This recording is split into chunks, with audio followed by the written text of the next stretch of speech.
The year is 1972, and some Australian military members are flying in a Royal Australian Air Force helicopter. As they fly over this isolated part of Papua New Guinea with nothing but wetland and jungles, they spot something surprising. There, in the middle of the jungle, is a ginormous, partially submerged aircraft.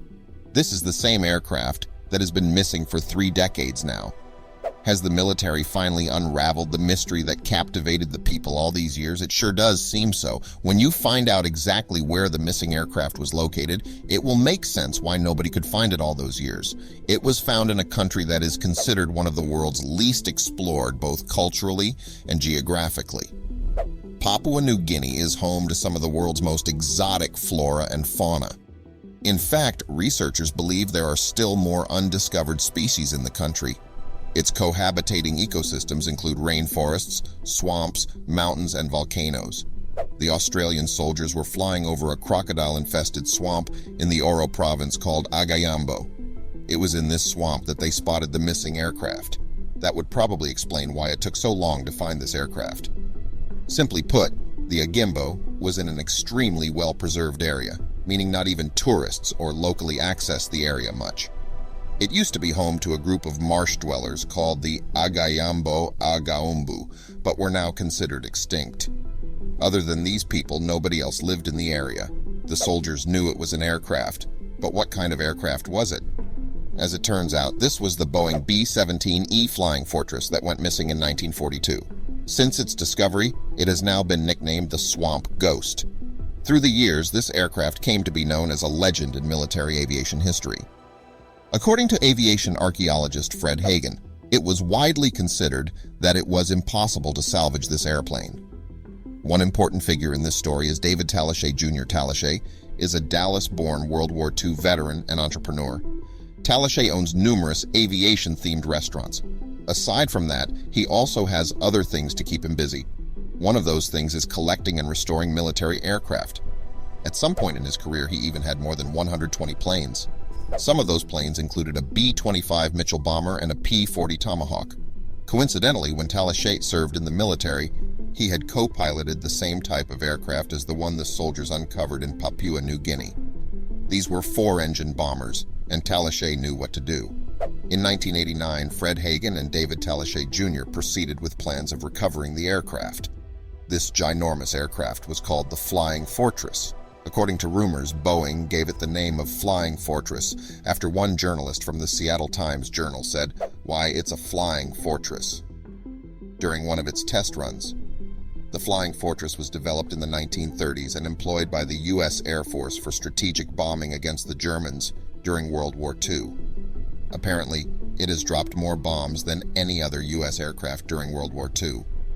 Even though the Swamp Ghost spent all that time being exposed to open air and other weather conditions, the soldiers were surprised to see it remain oddly well preserved. The machine was still in place and was even fully loaded. Salvage operations weren't completed until 2006. When Talashe and Hagen finally managed to excavate the whole aircraft, it became a proud moment for them. On April 10, 2013, the Swamp Ghost was transferred to the Pacific Aviation Museum in Pearl Harbor for display. The Pacific Aviation Museum describes it as arguably the world's only intact and unretired World War II-era B-17E bomber, a one-of-a-kind example of an aircraft that played an indispensable role in winning WW II, and it is the only B-17 in the world that still bears its battle scars. The Boeing B-17E was initially developed for the United States Army Air Corps. Although the Air Corps made a contract with Douglas Aircraft Company, they still ordered 13 more of these prototypes from Boeing. After its introduction in 1938, the B-17's design evolved to add more engineering developments and address many issues. For example, it was given larger rudders and flaps, so it would have optimal performance even at slower speeds. Finally, the first batch of Flying Fortresses became operational in 1941. When World War II finally came to an end, an estimated total of 12,730 B-17 aircraft was in operation, including the 8,600 B-17G models. Since it was introduced in 1938, it became the third most produced bomber of all time. Currently, only 9 of these aircraft are still airworthy. However, none of them was ever flown in combat. The rest of the aircraft are either in storage or on display. The Swamp Ghost was en route to the United States Army Air Forces on December 6, 1941, just a day before the attack on Pearl Harbor.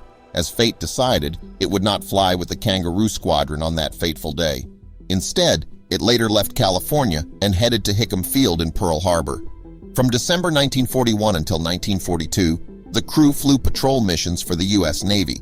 Then, in February 1942, the Japanese invaded Rabaul on New Britain. Japan's invasion threatened the safety of New Guinea and Australia, so the Swamp Ghost was ordered to head to Townsville in Queensland, Australia.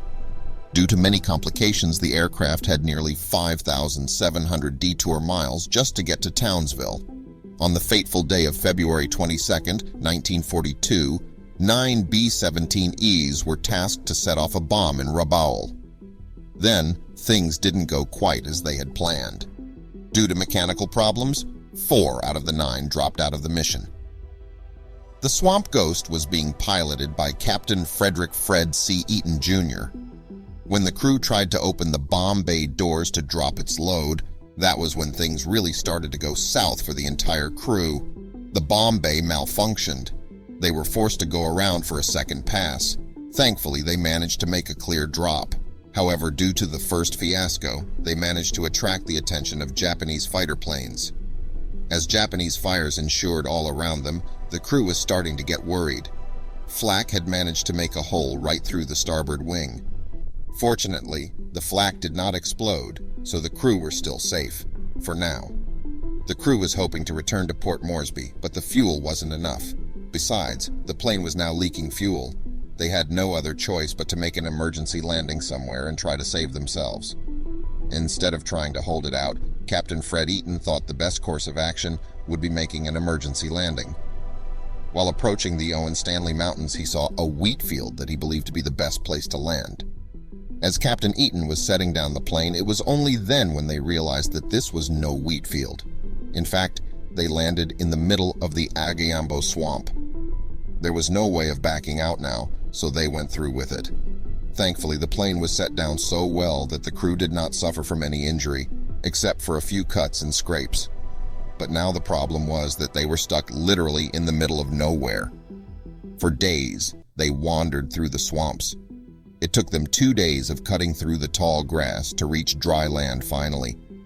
For many more days after, they navigated through the forests of Papua New Guinea, tired, hungry, and sick. Finally, they met some locals who were chopping wood.